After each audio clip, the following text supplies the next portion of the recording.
Hello everyone. तो आज हम प्लांट किंगडम का बेसिक पढ़ेंगे। ठीक है, प्लांट किंगडम थर्ड चैप्टर है बायो क्लास 11th का। इंट्रोडक्शन से स्टार्ट करते हैं। 5 किंगडम क्लासिफिकेशन दिया था R.H. विटेकर ने 1969 में। प्लांटे को 4 पार्ट्स में डिवाइड किया गया है। देखा जाए तो 5 पार्ट्स में डिवाइड किया गया है। एल्गी, ब्रायोफाइट्स, टेरिडोफाइट्स और सीड बियरिंग, मतलब जिनमें सीड्स होते हैं। एक होता है जिम्नोस्पर्म और एक होता है एंजियोस्पर्म। एल्गी एक एंसेस्टर है हायर प्लांट्स का। प्रिमिटिव होता मतलब पुराना है। ठीक है।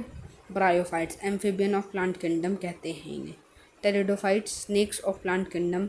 इनको स्नेक्स ऑफ प्लांट किंगडम इसलिए कहते हैं क्योंकि जिस टाइम पे स्नेक्स इवॉल्व हो रहे थे उसी टाइम पे ये भी इवॉल्व हो रहे थे। ठीक है, ये वेस्कुलर होते हैं। ठीक है, उसके बाद आता है जिम्नोस्पर्म और angiosperm.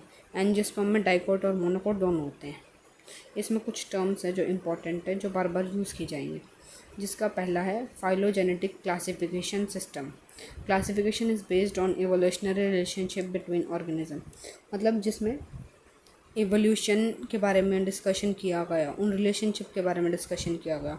Organism share common taxa use किया जा रहा हो कॉमन एंसेस्टर्स के लिए, वो फाइलोजेनेटिक रिलेशनशिप में आते हैं। ठीक है। Numerical taxonomy carried out using computer based observation characters, मतलब जिसमें कंप्यूटर्स का यूज़ किया जाए ऑब्जर्वेशंस के लिए। नंबर्स का और कोड्स का भी यूज़ किया जाता है। ठीक है। फिर है साइटोटेक्सोनॉमी, ये सेल स्ट्रक्चर, बिहेवियर और क्रोमोसोम के बेसिस पे निकाला गया। फिर होता है chemotaxonomy based on chemical constituent of plant. Chemo मतलब केमिकल्स का यूज़ किया जाना, उसमें केमिकल्स के कंसिस्टेंट से प्लांट्स बनते हैं। ठीक है। एक है लाइफ साइकिल। वैसे तो ये सिलेबस से कटे हुए हैं, पर इस इम्पोर्टेंट के बिना आप आगे नहीं बढ़ सकते, मतलब आगे समझ नहीं पाएंगे। तो हम पढ़ते हैं basic of plant life system, जो सिलेबस से आउट है, पर समझने के लिए आप पढ़ सकते हैं। अल्टरनेशन ऑफ जनरेशन, एक होता है गैमेटोफाइट और एक होता है सेप्रोफाइट। ठीक है। गैमेटोफाइट में क्या होता है, हैप्लॉइड होते हैं ये। ठीक है, और डेवलप करके प्लांट बॉडी बनाते हैं। स्पोरोफाइट्स क्या होता है, डिप्लॉइड होते हैं, 2 स्ट्रक्चर और डेवलप करके प्लांट बॉडी बनाते हैं। ठीक है। इसकी लाइफ साइकिल आसान है, बहुत आसान, आराम से समझेंगे। गैमेटोफाइट है मतलब एन, मतलब हैप्लॉइड स्ट्रक्चर। इसमें माइटोसिस हुआ और 2 हैप्लॉइड बने। ठीक है। फिर उनमें फर्टिलाइजेशन होगा और वो जाइगोट बनाएंगे।